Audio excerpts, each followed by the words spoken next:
Bismillahirrahmanirrahim. Assalamualaikum dan salam sejahtera. Kembali lagi bersama saya Cikgu Duan dalam Cikgu Duan Channel.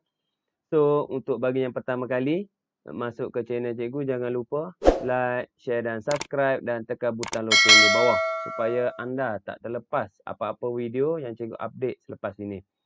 Okey, so untuk siri ulang kaji seterusnya sebelum ni kita buat soalan SPM, lepas tu pasia, lepas tu kita buat soalan percubaan Penang. Yang kedua kita teruskan dengan negeri Perlis. Pula. Okey. So seperti biasa.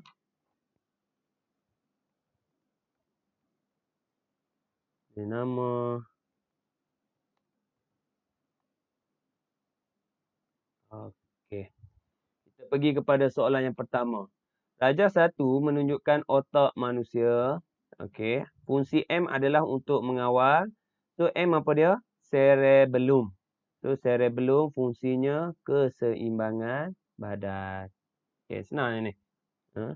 Soalan nombor 2. Rajah 2 menunjukkan satu daripada kelenjar endokrin. Okey. Apakah kesan serta-merta yang dihadapi oleh seorang sekiranya kelenjar ini dibuang? So, yang ni adalah kelenjar pankreas berkait rapat dengan gula. A. Tekanan darah meningkat. B. Aras gula dalam darah meningkat. C. Kadar metabolisme badan menjadi rendah. D. Ciri seks sekunder tak berkembang. So, yang ni seperti cikgu dah maklum tadi, aras gula. Pankreas, insulin, gula. Soalan nombor 3. Antara yang berikut yang manakah kesan pengambilan alkohol secara berlebihan terhadap kesihatan? A. Katarak mata, tak ada kaitan. B. Hepatitis. C. Sirosis hati. Ataupun D. Arteriosklerosis. So, jawapan dia sirosis hati. Ni. Hati sampai jadi keras. Inilah dia. Sirosis hati. Soalan nombor 4. Antara penyataan berikut yang manakah salah mengenai meiosis? Variasi berlaku. Okey, betul. Dia nak yang salah. Sitoplasma membahagi 2 kali. Betul. Okey, meiosis 1, meiosis 2. 2 sel anak. Ni salah. Okey. Sebab apa? Dia menghasilkan 4 sel anak. Berlaku pada organ pembiakan. Betul.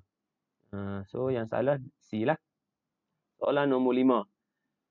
2 ekor tikus mempunyai bulu hitam yang tak tulen. Tak tulen ni dikacukkan. Gen bulu hitam adalah gen dominan manakala bulu putih adalah resesif. Berapakah peratus mendapat tikus berbulu hitam dalam generasi yang pertama? So, yang ni Mendel. Okay, Mendel diagram. So, pelajar buatlah bulat-bulat tu. Haze besar, haze kecil. So, macam mana cikgu tahu? So, yang tu dia tulis tak tulen. Kalau tulen, haze besar, haze besar. Yang ni tak tulen, haze besar, haze kecil. Kacuk dengan haze besar, haze kecil. So, kita akan dapat 3:1. So, berapa persen? 75% yang hitam. Okay. Soalan nombor 6. Antara variasi yang berikut yang manakah adalah sama jenis dengan kebolehan menggulung lidah? A. Gulung lidah tak berubah, tak selanjar. A. Jisim badan berubah. Warna kulit berubah. C. Kumpulan darah tak berubah. Senang. Soalan nombor 7. Rajah 3 menunjukkan skema pewarisan pada manusia. Yang manakah jantina lelaki? Lelaki mesti ada X dan Y. So, Q. X, Y betul. Ada Q betul. Okay. A dengan D. R. Perempuan. S. X, Y. Okay. So, jawapan dia Q dan S. A. Okay. Soalan nombor 8. Rajah 4 menunjukkan jadual berkala unsur yang tak lengkap. Unsur yang manakah mempunyai nombor proton 7? So, kira. Start daripada atas. 1, 2, 3, 4, 5, 6, 7. R. C. Okay. Kiri ke kanan. 9. Antara yang berikut yang manakah mewakili P? P apa dia? Pepejar. So, pepejar. Tenaga kinetik paling rendah. Betul. Ketumpatan paling tinggi. Betul. A lah. Sederhana paling tinggi. Okey. So, salah ni. Tenaga kinetik paling tinggi, bergerak laju. Tak, salah. So, C salah, D pun salah. 10.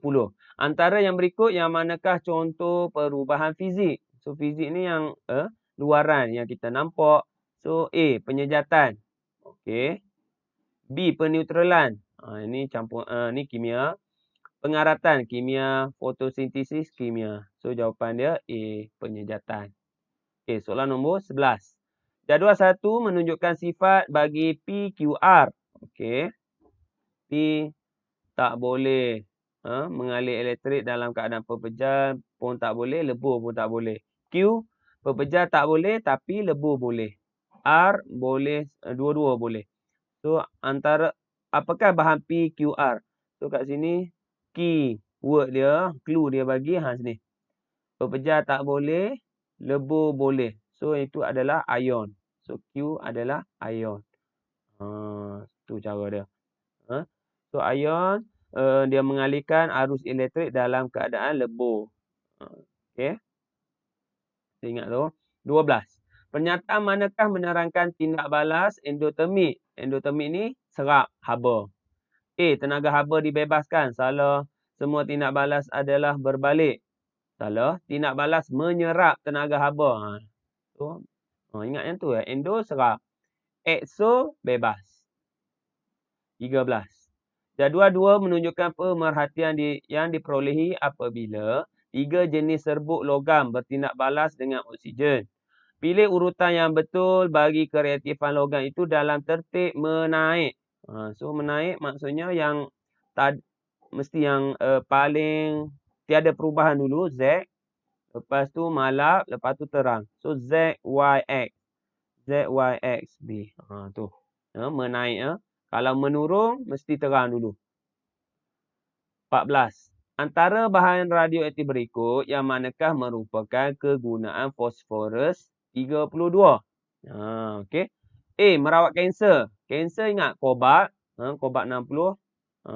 A salah. B, menganggap usia artifak. Artifak karbon. Karbon 14. C, menentukan pengambilan baja. So ingat, fosforus 32, baja. 15.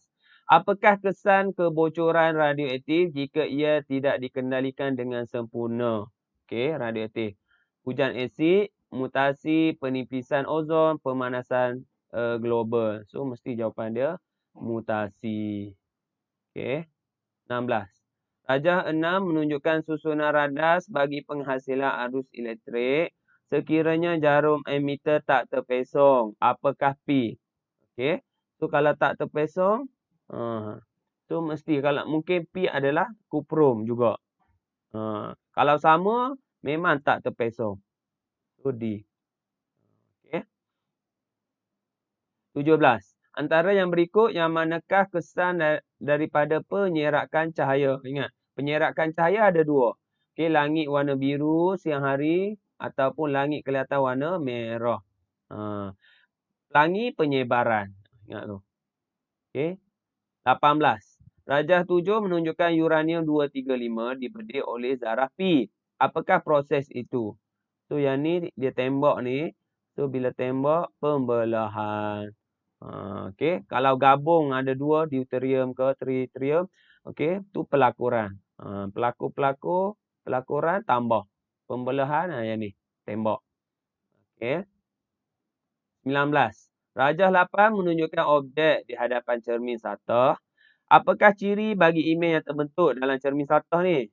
Dia mesti maya, tegak, sama saiz dengan objek sebenar. So, C. Dia tak boleh lebih kecil. Lagi takut.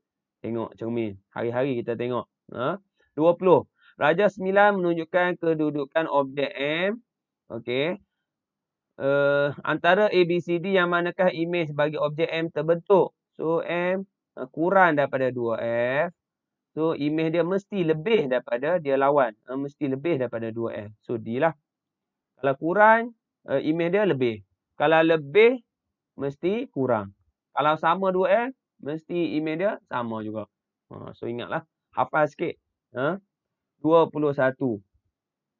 Darjah 10 menunjukkan seorang jurutera lampu menguji lampu tumput di sebuah pentas. Okey. Darjah 10B menunjukkan seorang penyanyi memakai baju warna kuning, kasut warna biru. Nyatakan warna baju dan kasut penyanyi itu yang dilihat oleh penonton apabila cahaya lampu tumpu bertukar kepada X. So, pelajar kena tahulah. Okey. Merah campur hijau jadi warna K apa dia? Kuning. Mak, hang, cute. So, cute tu kuning, X sama dengan kuning. So, kuning bila kena baju warna kuning. So, dia nampak kuning lah. So, A jawapan dia lah. Oh, senang. A terus.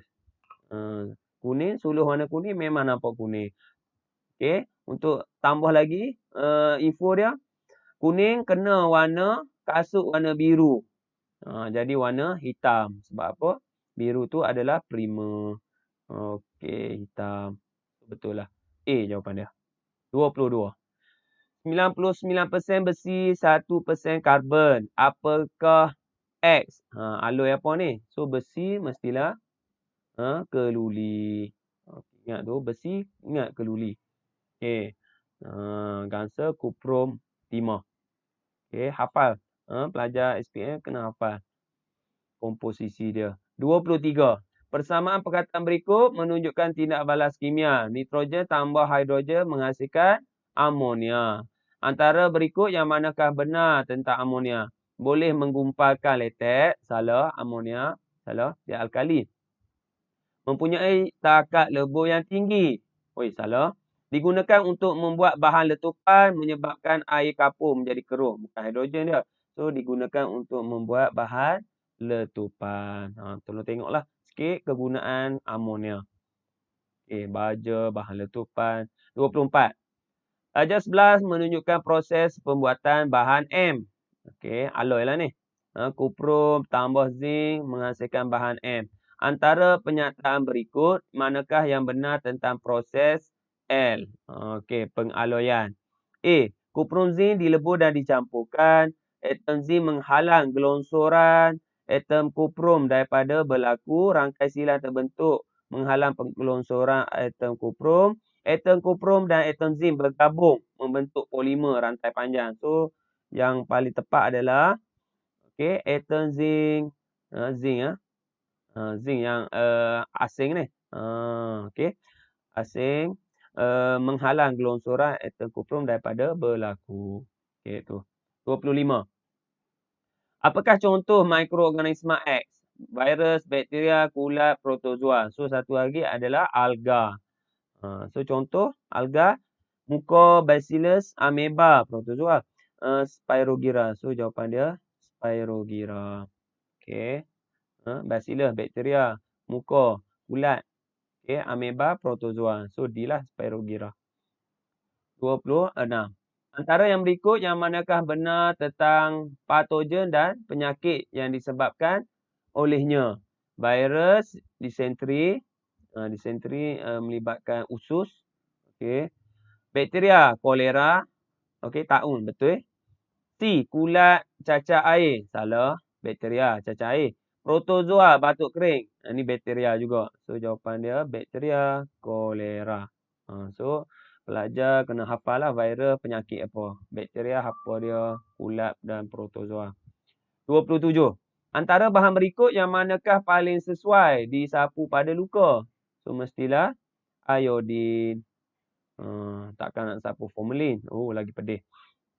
Okey, iodin. 28. Keimunan aktif semula jadi, diperolehi melalui selepas sembuh daripada penyakit tertentu. Yang ni kalau pelajar hafal senang dapat terus. Kalau buatan suntik, A salah dah, C salah dah. Kalau ada belakang buatan, mesti suntikan. A salah, C salah. So, yang ni jawapan dia B dengan D je. So, untuk aktif, ingat chicken pox. Ingat yang tu. Okey. 29. Jadual 3 menunjukkan nilai kalori. Sakinah makan 40 gram roti. So, darab 40. Darab dengan roti 10. Tambah 20 darab 6. tambah 1 darab 1 gram mentega darab 30 tambah 100 jus oreng darab dengan 2 tambah 4 darab dengan 0.5. So, kita akan dapat 752. Okey. So, yang ni ingatan sekali lagi tolong bawa kalkulator. Okey. 30. Darjah 13 menunjukkan kerata rentas bagi arteri. Okey, nampak? Tersumbat kat sini ni. Okey. Antara makanan berikut yang manakah jika diambil berlebihan akan menyebabkan keadaan tersebut? Adakah makan salad buah-buahan jadi macam ni? Salah. Ikan kukus? Salah. Sup sayur? Salah. Ataupun ayam goreng? So, mestilah jawapan dia ayam goreng. Okey. 31. Antara yang berikut, yang manakah makronutrien yang diperlukan oleh tumbuh-tumbuhan? Boron, kalsium, kuprum dan zinc. So, kat sini mestilah kalsium. So, pelajar tolong hafallah sikit. Mikro, boron, kuprum, zinc, yang lain, nitrogen, fosforus, kalsium, tu semua adalah makro. 32. Darjah 14 menunjukkan kita nitrogen. Antara A, B, C, D yang manakah melibatkan bakteria pendinitritan? So, tengok anak panah yang menghala ke nitrogen dalam udara. So, D lah. Pendinitritan. So, kerap soalan ni keluar. 33. Antara berikut yang manakah kaedah paling sesuai digunakan untuk mengawal pencemaran yang disebabkan oleh sisa bahan plastik? Mengitar semula bahan plastik, menanam sisa plastik dalam tanah, membakar plastik ataupun membuang bahan plastik dalam tong sampah. So, jawapan dia mengitar semula bahan plastik. Okey. Soalan 34. Di antara berikut, yang manakah boleh dikaitkan secara langsung dengan gas karbon dioksida? Jerebu, hujan asid, pemanasan global, penipisan lapisan ozon. So, yang ni selalu cikgu beritahu. So, kalau karbon dioksida, global warming. Okey. Kalau ozon, CFC. Tolong ingat pasangan dia. Ozon, CFC. Pemanasan global, karbon dioksida. Hujan asid, mungkin sulfur dioksida ataupun nitrogen. Gas toksik tu. Okey. 35. Antara yang berikut yang manakah disebabkan pengambilan lemak tepu, lemak haiwan yang berlebihan? Kencing manis ke? Kuah syokor ke? Kuah syokor protein. Okey. C, serangan jantung ataupun sirosis hati. So, jawapan dia mestilah serangan jantung tersumbat. Okey. 36. Antara yang berikut yang manakah sebatian bukan organik? Bukan organik ni yang kita boleh buat. Manusia boleh cipta. Gula putih, etanol, soda bikarbonat ataupun petrol. So, mesti jawapan dia soda bikarbonat. Kita boleh buat. 37. Darjah 15 menunjukkan susunan radas bagi satu eksperimen. Okey. Penampaian. Antara bahan berikut yang manakah benar tentang bahan X? So, bahan X ni alkohol lah. Bersifat neutral, menghasilkan banyak jelaga, takak lebur tinggi, susah terbakar. So, jawapan dia adalah bersifat neutral. Okey. 38. Darjah 17 menunjukkan peringkat enjin petrol 4 lejang. Okey. Apakah peringkat yang ditunjukkan dalam darjah 17? So, kat sini apa dia? Pengambilan. Tengok kat sini. Mula-mula tengok anak panah. Cikgu suruh hafal. Amkar. Aruhan ataupun pengambilan. M, mampatan. Yang ketiga, kuasa. Yang keempat, exhaust. So, mula-mula anak panah turun. Turun, naik, turun, naik. So, kat sini anak panah naik. So, ada dua jawapan. Sama ada mampatan ataupun exhaust. So, jawapan dia C ataupun D. Tu cara nak jawab. C ataupun D, tengok pula. Dekat injap exhaust. Yang mana yang buka, yang mana tutup. So, injap masuk, tutup. Injap exhaust terbuka. Nampak? Terbuka ni. So, jawapan dia exhaust lah. Tu tip clue dia bagi kat kita. Kalau ada spark pula kat sini, ada bunga api, exhaust. Kuasa. Kalau ada bunga api, mesti jawapan dia lejang kuasa. Itu beza dah. 39. Okey, rajah 16.1, 16.2 menunjukkan makanan yang sering diambil oleh Aminah dan Rokiah semasa makan tengah hari. Antara berikut, apakah yang perlu dilakukan oleh Aminah dan Rokiah untuk menjalani gaya hidup sihat? Aminah ni burger, kentang goreng, kolesterol, kek, air kosong. Rokiah nasi goreng, minyak lagi. Fried chicken, ayam goreng lagi, minyak lagi, kolesterol. Kek keju dan buah-buahan. So kita perlu buat apa? Aminah, tukar diet kepada pemakanan seimbang. Betul? Rokiah, teruskan makan makanan dalam rajah 16.2. Salah. So, kita kena ubah. Dua-dua ni kena ubah. Tukar diet kepada pemakanan seimbang. 40. Antara kenderaan berikut yang manakah memerlukan lebih masa? Masa lebih lama untuk memperlahankan gerakan. Mestilah yang lebih berat ataupun lebih besar. So, kat sini B lah. 41. Rajah 18 menunjukkan lori yang sedang bergerak dengan hal laju 25 meter sesaat. Kira momentum. Masuk formula. Masuk formula. 3,800 darat 25. Kita akan dapat 95,000. 95,000. So, berhati-hati.